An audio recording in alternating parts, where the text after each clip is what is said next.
STI testing is a necessity for me because I grew up with my mom being an advocate for harm reduction in HIV and AIDS for more than half of my life. I was speaking with a friend the other day, and she was diagnosed with HPV in a stage that was pretty severe.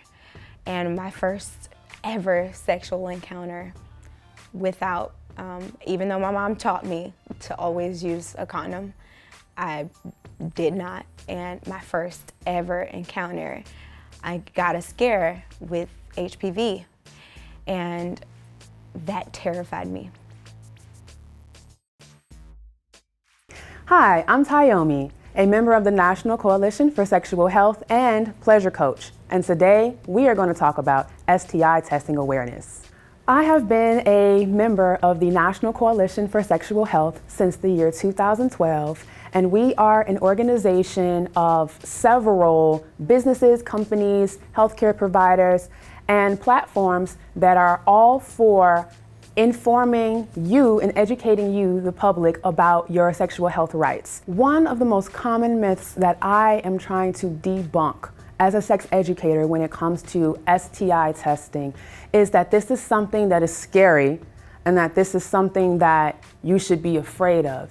So many people just don't want to know because they think that these things can't be cured, but every STI is treatable. And so my goal as an educator is to normalize this, to speak more about my own experiences with STIs, and to let it be known, hey, if you're a sexually active person, your genitals might catch a cold at some point in time. And you might not know that they have a cold, but this is why we have beautiful people who are in place to test us for these things and treat us for these things. There is a difference between an STD and an STI. An STI is an indication that a bacteria or a virus is present, so you have an infection. Now, where the D part comes in, STD, is when that infection has manifested into a disease. So an example would be HPV. HPV has many strands, and every woman will come into contact with HPV at some point in her lifetime. Good news is about 90% of the cases are fought off by the body's immune system, so most women never have the experience of developing the disease that is caused by HPV, which is cervical cancer. Infections, most of the time, do not present any symptoms. And so you can be a host to these viruses and these bacteria that, if they're spread and if they are left untreated, they can cause medical complications in the future. Set boundaries.